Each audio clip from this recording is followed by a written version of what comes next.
All right. Thank you so much for coming to the Finding My North event today. Today we have John Shearer, our wonderful Finding North member, who will be sharing his story. And before we start that, first of all, I'd like to acknowledge that I'm on the lands of the Yagara and Turrbal people today, and I pay my respects to the First Nations people around Australia.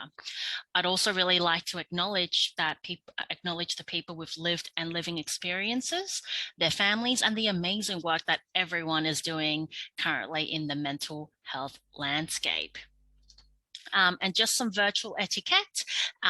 Please stay on mute if you're coming on, and turn your video off because we are recording the sessions for other members who aren't able to make it today. And if you have any questions, John will be happy to answer the questions at the end of the session as well.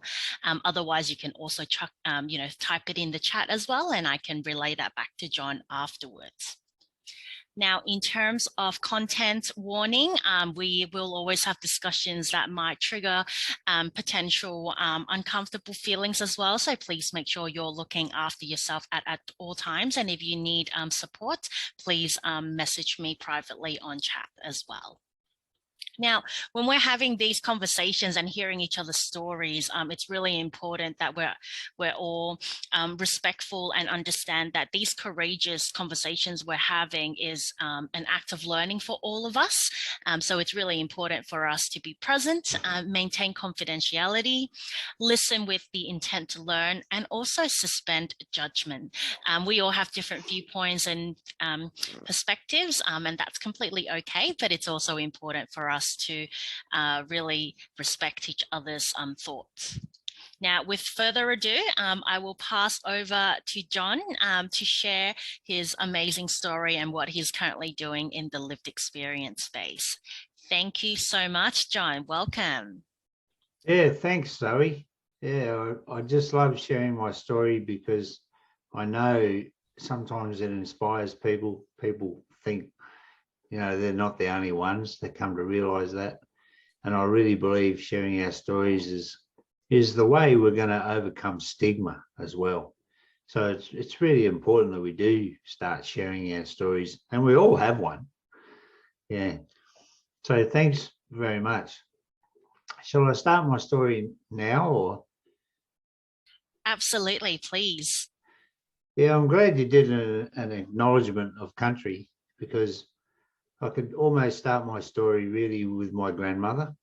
And my grandmother was taken away from her Aboriginal mother because she had a Scottish father. And I'm going back like two centuries ago nearly. And she was placed in a white family to be raised as a maid. And because she wasn't black enough to be black and not white enough to be white, she didn't fit in. And she became a very angry woman. And the consequence of that was my mother was a very angry woman. And I suffered mental and physical abuse as a child. And we see that same generational anger today, especially in Aboriginal communities. So I really have a heart for that, and that's why I believe it's really important that we do these acknowledgements, because it has to stop somewhere, sometime, that generational anger. Yeah. But I'll start my story really from when I was 30 years old. I'm 70 now. So it's 40 years ago this year, just gone actually, on June 9th, which was my father's birthday. I was travelling in a truck and I was on my way to Melbourne to pick up a load of superphosphate actually. And out of the fog came the back of another truck. And all I remember doing was, reefing on the steering wheel, trying to avoid the collision. But I didn't avoid it. My dog was killed. I died and was obviously revived and woke up sometime later in Kilmore Hospital, which is a terrible name for a hospital, Kilmore. I nearly died that day, that's for sure. Well, my life changed after that dramatically, because the guy who owned the truck never had me insured, for one thing, and I was pretty smashed up and I needed operations and things, but that was nothing compared to the 15 years that I got stuck in the mental health system. And, you know, later that year, I had what was diagnosed as psychosis. And I now know I was having a spiritual experience, actually, or there's a term, and you can Google this, spiritual emergency. It gives you a different perspective on your experience. And that in itself could help a lot of people, just gaining a different perspective. So anyhow, I was diagnosed, and then, you know, then started my 15 years of being diagnosed, being depressed, being suicidal, being medicated, you name it. So, you know, 15 years, well, I call them my dark years now. And I call them my dark years because I couldn't see the truth. I couldn't see what was really going on. And then in 1997, after 15 years, mental health professionals told me that what I had was incurable. And they told me this all the way through too. What I had was incurable, and that I'd have to take medications for the rest of my life, and that I'd never work again. And I was actually pensioned off. And that's how it was. And I believed them because they're the professionals. You know, what would I know? I was just a truckie, really. I didn't know. So, and that belief kept me stuck. And then I got what I call my miracle, when an old friend of mine was traveling through town. I was in Wagga Wagga at that time. And he had, in his words, he had a spiritual prompt to come and knock on my door and tell me his story. And do you know, that was a life-changing moment for me, and another special date, because the date he knocked on my door was to become World Mental Health Day, 10th of October. Another one of my favourite days, actually, World Mental Health Day. And then he kept going. And I regularly try and find him in phone books and on social media, but I can't find him. Maybe I'll find him again one day. Maybe he's not with us anymore. I don't really know. But I'm sure he was sent from beyond, you know, sharing his story, and which led to my spiritual awakening. And all of a sudden, with my newfound perspective of dark and light, just put quite simply, I got my life back. Because when I'd have unhelpful or negative thoughts, like we all have, I would simply say, oh no, that's from the dark side. I'm not going there. I'm going to continue to walk in the light. And a very simple perspective, but for me, life-changing. And I know for a lot of other people too, because, you know, I help people these days to see that perspective, and it really, really does help. And it's the very thing that's missing in the mental health system. And just how we introduce that, well, maybe if enough people will get their heads together, people, especially people with lived experience and people who have recovered from mental illness. And I put the little doodahs around it because, well, I was diagnosed with manic depressive illness, which these days is called bipolar disorder. And it's interesting that the whole psychological system, or the system of psychiatry, have dropped the word illness, because disorder is much more fitting. You know, it's been proven there really is no illness as we understand illness, but there certainly is disorder. There's no question about that. So, you know, I've come a long way, and my journey through mental disorder You know, I value those years now because it's helped make me who I am today. And, you know, I've experienced deep depressions, I've experienced mania, I've experienced being suicidal. You know, I've experienced a lot. And I really do believe that the voice of lived experience is the future of mental health.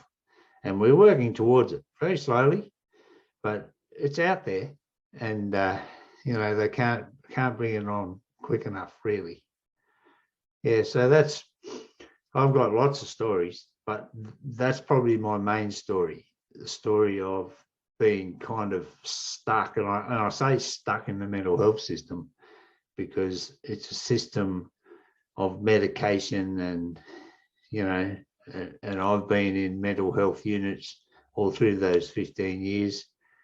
I've been isolated, and it's not an easy time, that's for sure. But I understand it, and that's why a lot of times people contact me, and we have a yarn and have a talk and share stories, and people gain that perspective that they don't get from the system. Yeah. So thanks, Zoe, for giving me this opportunity to share my story. And I don't know if anyone's got any questions, whether, you know, anyone out there, or perhaps you have. Well, I absolutely do. You know, every time I hear your story, John, it just makes me, I think that's what you called, right? Spiritual awakening, when I have those goosebumps, right? So can you explain to whoever's watching, like, what is spiritual awakening and how do you know it's happening? Because, you know, there are people who are religious and there are other people who don't.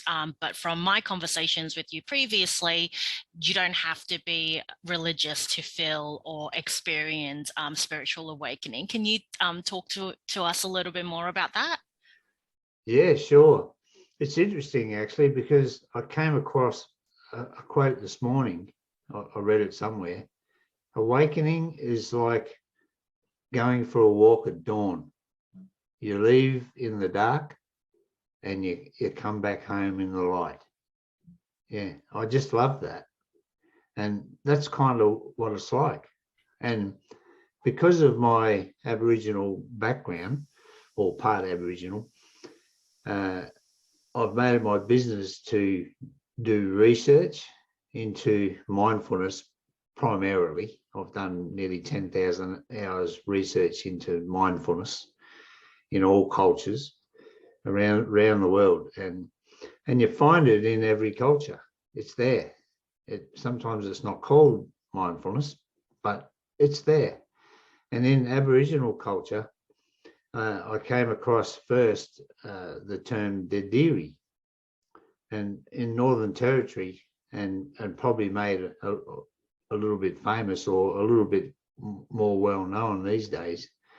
There's a beautiful lady in Northern Territory who in 2021 was the Senior Australian of the Year.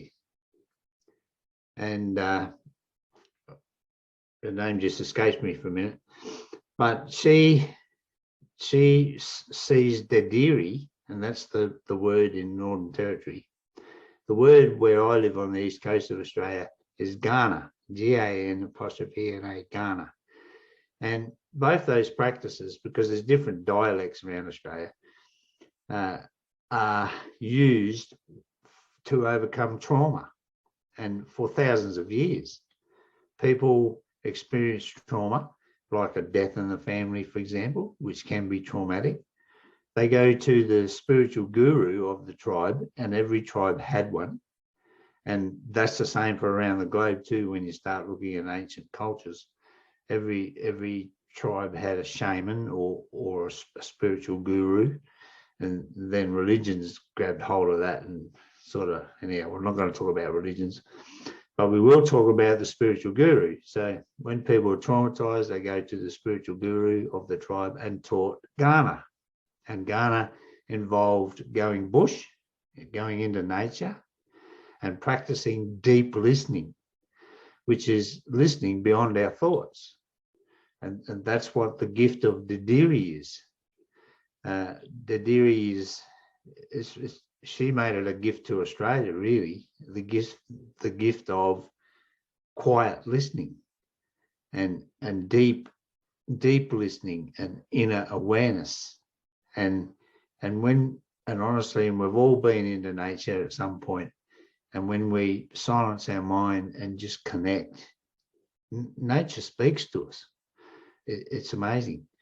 And you know, if we've got something on our mind in nature, we get answers simply by an animal running out of the bush or two birds landing nearby on a branch, which gives us confirmation for something, whatever.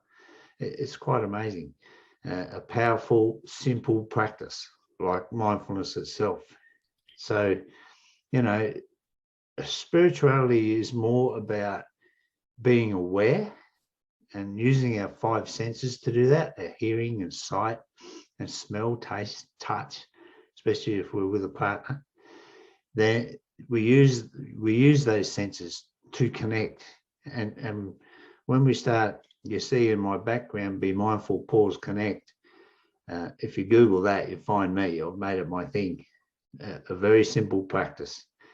Be mindful is a key thought that I teach to people to use when they notice their mind being unhelpful or negative, or they just notice that their mind is far away, not where their body is. But it's a practice we use all the time, not just when we need it, when we're struggling. We use it all the time. Be mindful, we tell ourselves. And we only need that instruction from our heart to our mind when,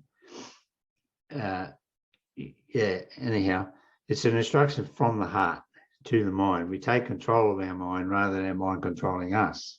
This is the very important aspect of Dediri or Ghana or mindfulness or whatever else you want to call it.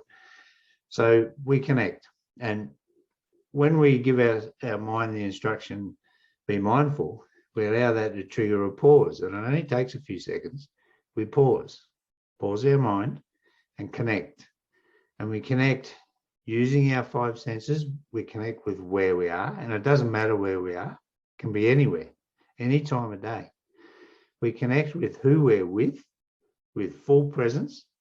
That's not thinking about what to say next or something clever to say or having any agenda. Just be present. It's the greatest gift we can give our loved ones, that's for sure. Our presence. That's so powerful. I used to get from my kids even, Dad, have you been listening to me?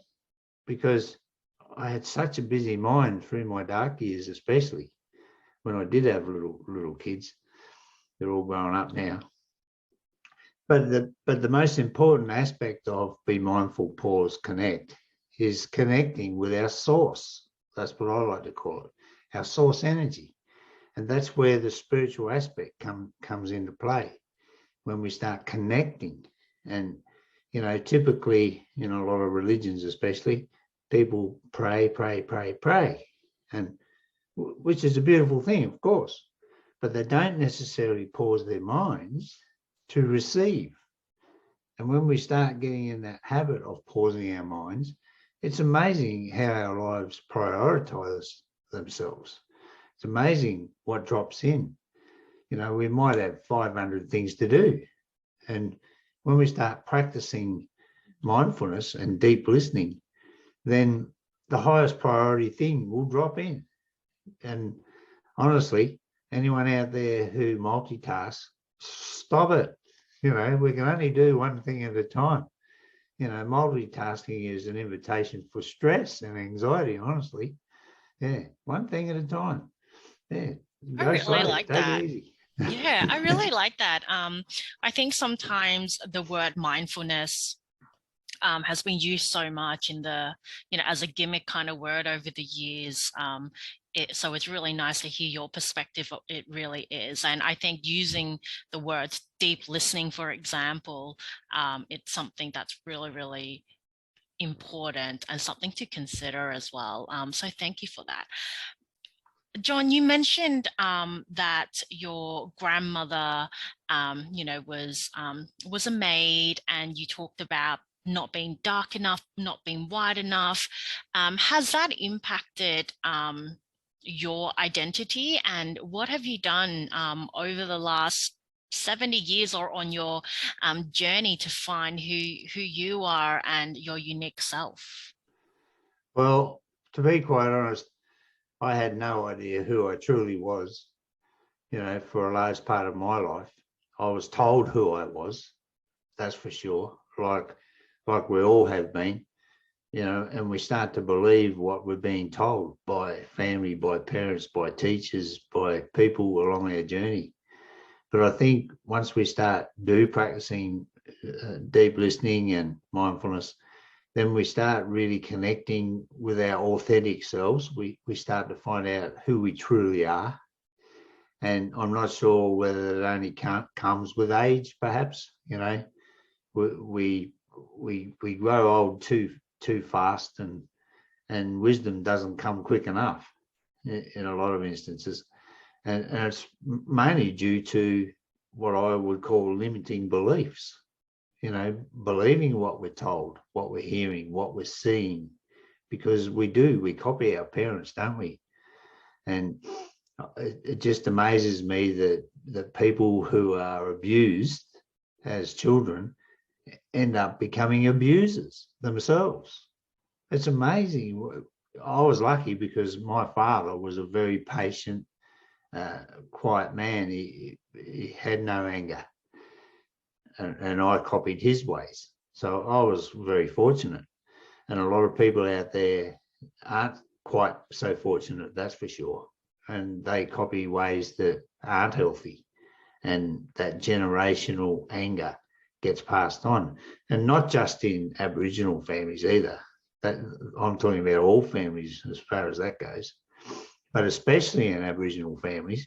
And I see that a lot, especially in my many years working in juvenile justice, because a lot of Aboriginal boys come into juvenile justice, and I see where they come from, and most often it's not good where they're coming from because of that generational anger. And when you do really understand and find out the truth of our history, not what we're necessarily taught in schools. Our Captain Cook came and, yeah, we're finding out and acknowledging that truth, especially since the Sorry Day, for example, when the Prime Minister came out and apologised for all the past things that went on globally as well, because, in the name of God, ships sailed out from France and Spain and England and conquered the world in the name of God and in the name of religion. But I really do believe the world is waking up now. It's happening everywhere. There's just so many beautiful people out there. It's amazing. But perhaps it's because I'm full of love now, and everywhere I go, I have a real aura of positivity, if you like, of love, and I see the love in everything. And perhaps it's because I've come through the dark night of the soul, and I've seen the other side. I've seen the darkness. I've experienced it, and it's the same in generational anger and trauma and things and all the bad things. All the children that were taken away from their families to be raised in white families, and that was very commonplace. That was the government of the day's idea of making us all the same, if you like. And I just love, my view is we all have red blood, no matter what color our skin is or what we look like. We all have red blood. We're all one. And perhaps that's almost my religion. And it's not a religion at all, of course, oneness, because I really do believe we are all one and we are all connected. And we're one with spirit and one with life, and that's how it should be. And let's hope the world goes that way. It's beautiful. It is, isn't it? John, can you tell me more about the yarn circles that you used to run, and what is a yarn circle? Yeah, yarning circle in Aboriginal culture and other cultures too was called. I'll just talk about the tradition of the yarning circle first. Was called if there was an issue in the tribe, and it was men. Sadly, like most cultures, men were kind of the rulers, and the women knew their place. Thank God that's changed. But yeah, yarning circle was called, uh, and whatever the issue was, and then you go around the circle, and everybody gives their view on that issue, and then if everybody was in agreement for a solution, for example, then it was passed, boom, and that would be then be part of the what the tribe did, if you like. Wouldn't it be good if politics worked that way today? Yeah, but the beauty of a yarning circle, rather than the priest standing up at the front of the church giving a sermon, or the prime minister coming on TV and telling us, what the rules are, kind of thing. Yarning circle, it goes around the circle, everybody gives their input, and they work it out together, and it's a beautiful thing. So when I joined the Aboriginal men's group here in Grafton, well, probably 12 years ago now, that hasn't been happening in the last couple of years since COVID, unfortunately, and they haven't got started again either. But I'm moving soon, so perhaps I'll look at it in Hervey Bay. But yeah, yarning circle, and each week someone would bring up a topic, because rather than issues, we have topics, and then we go around the circle and everybody gives their view on the topic. Yeah, and sometimes ideas were put forward and passed by the yarning circle, and then we might do some social event or something. Yeah, but a yarning circle is a beautiful thing, because we try and have a different leader each week to bring a topic, and they would typically start the circle, then we go around the circle, and then maybe they'll give a summary of it at the finish. Yeah, and then we have coffee and a sausage sizzle most times, because food's always a good way of getting people involved. Yeah. It sounds So, like it's about connectedness. oh, absolutely. And I really believe every suburb in Australia, and even within suburbs, should have a yarning circle, a get together. And a lot of people do, a lot of neighbourhood streets have put a sausage sizzle on or something and do that. Maybe not in the last couple of years. It's probably killed a lot of our social things, actually, this flu that's been around.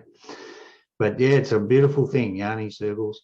And for probably the last 8 years, not counting COVID time, of course, because I haven't been able to go into my local hospital in Coffs Harbour, I've been conducting yarning circles in there in the mental health unit for many, many years. And it was always a good time, so beneficial not only for me but for the inpatients, or consumers as they're called by the system, to have a yarning circle. And most times I went in, which was once a month, the topic was invariably mindfulness. Yeah, but always a good thing, because it gives people an opportunity to speak their mind, and you don't have to stick to the topic either in a yarning circle. You can speak whatever's on your mind. There's no real rules around it. I love that. And that's another good thing.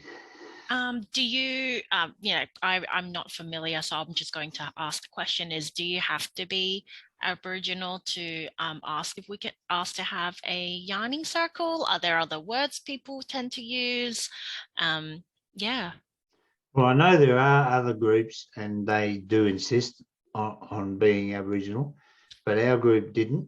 Anyone was welcome, because we had that same view that we all have red blood. And, if we're going to be one nation, and that is a political party, but I'm not saying it because of that, but if we're ever going to be one, then that needs to happen, really. And I suppose you could sum it up with the word acceptance. That's what really needs to happen. When we start accepting everybody, no matter what, which is love, by the way. I often talk about this, especially with couples who might be struggling. But love is not something magical, something out of Disneyland, like we might have been brought up to believe. Love is hard work. Love is deep respect. And because when we respect the other deeply without wishing they were different, and you get the same back, that's true love. That's my definition. And so it gets back to that acceptance. Yeah. And unfortunately, we've got a long way to go, haven't we? Yeah, well, look, I think that within Finding North Network, all the members that I have met are amazing and are very accepting of each other. We focus on our similarities and our connectedness more than our, how we're different, and we use our differences as a strength to consider and think and be more mindful. So I really love that. And last thing I really wanted to ask you about is, what does mindfully mad mean? Well, MAD, that's an organisation, because for many, many years now, actually 25 years, since my new perspective on spirituality, every morning I wake up still and I ask the question, what are we doing today, soul? S-O-L, soul. It's an ancient Roman word for the sun, because that's just me. I see the sun as my source energy. And that makes sense to me, because when you consider that we are all connected, the whole world is connected, and the sun is our source. If that sun goes out, we're goners. Yeah. So that's just me. What are we doing today, soul? I ask the question every single day. And then I pause my mind and listen deeply. And it's amazing. And yeah, some days it might be do nothing today, have a rest, because that's important too. Or it might be start an organisation. So that's what came to me in, I think, 2015, about 7 years ago. So I started an organisation called mindfullymad.org, and MAD stands for making a difference. So that's what came to me, because I don't sort of take credit for anything, because I do realise I'm a channel because of my strong connection with Source, I guess. And that's what came to me to do, to start mindfully making a difference. So that's what it is, mindfully mad. And honestly, I've seen so much, and there's so many people out there now. I often say it is always my hope that the people who are touched by my ripple then create a ripple of their own. And that way we can change the world one person at a time. We can. And it's happening. And with mindfulness from 13 years ago, really, when I started my mindful practice, back then, well, I registered my business back then called Mindfulness Coach. And when I handed out my business card, invariably people would say, what's mindfulness? Because no one had really even heard of it just 13 years ago. But I can't even remember the last time I was asked that question, because everybody's heard of mindfulness now, because it's really gone quite mad. A lot of people believe that it's like yoga or meditation or lots of other things, but really not. What it is a spiritual practice, a practice of connecting and getting to know your authentic self. And that's what's important, because once you realize who you truly are, then you've got a reason to get out of bed in the morning. And I've seen times when I could not see a reason to get out of bed at all. I didn't even want to be here, actually. And I totally get that. But it was basically caused from thoughts. Once we start catching our thoughts and not buying into them necessarily, but start connecting with ourselves, we get to know ourselves, get to love ourselves, and then we get a sense of purpose, you know, and it doesn't matter what the purpose is as long as you've got one. Because if you've got a reason to get out of bed in the morning, you know, I think it's the greatest antidote there is for depression, is finding our purpose. Absolutely. I think one of the biggest things I've learned, and that has made a difference in my life, is actually learning that my thoughts are not necessarily true. And that was one of the most powerful thing, and a shock to the system as well. And what would you say to those who are currently living and are struggling, but they're seeing your story right now, and really asking the question, why are you sharing this story? Why should I consider sharing my story? When do I even want to? Yeah, well, what I would say, if anyone that's struggling right now, keep hope alive, because there was a time that hope was the only thing that kept me alive. Hope is so important, because if that light at the end of the tunnel goes out, you know, it could be the end.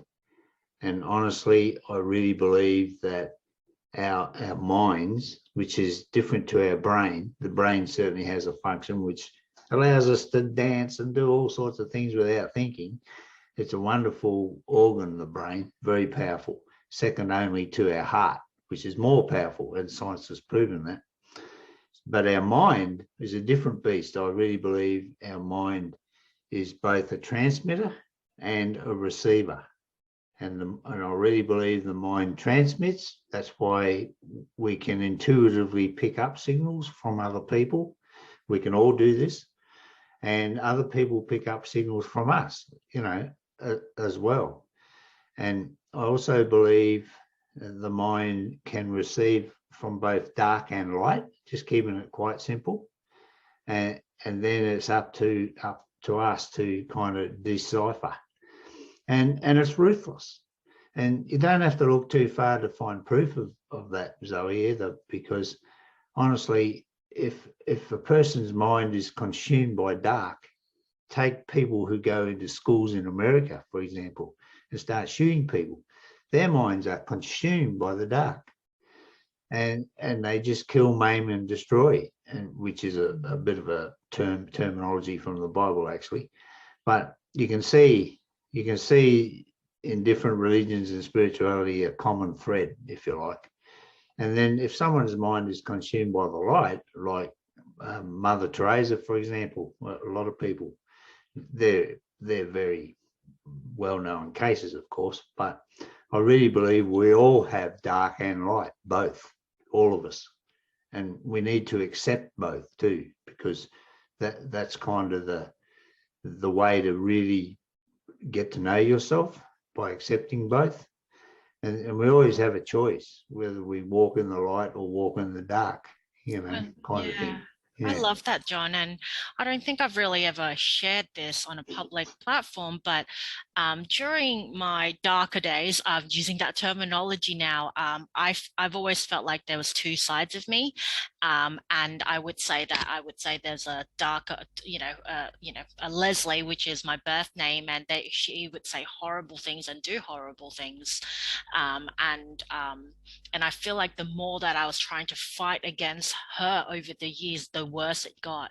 And when I actually accepted that she is a part of me, and she deserves love too, and actually, one thing I've recently learned, John, is that whatever we want to call it, dark Zoe, dark John, dark Leslie, whoever, that side of you that's just not so kind or not very pretty in your opinion was actually developed in yourself to look after you.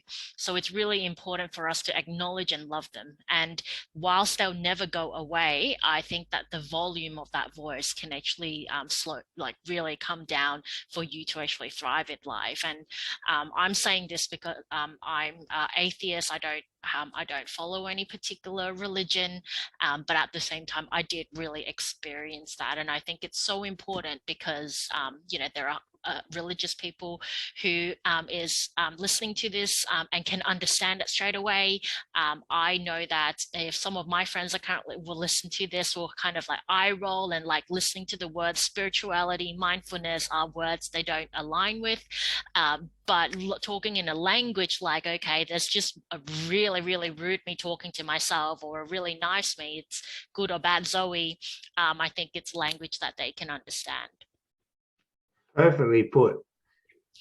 Awesome. Great, And Zoe. so thank you so much, John, for coming on and sharing your story and educating us as always. What I'll also let everybody know is that I'll be posting this video on Finding My North and on our YouTube channel as well. And we'll add the link to John's work and his Instagram and Facebook if you want to follow him and learn more from him. So thank you so much for today, John. It's a pleasure, Zoe. Thank you. Bye now.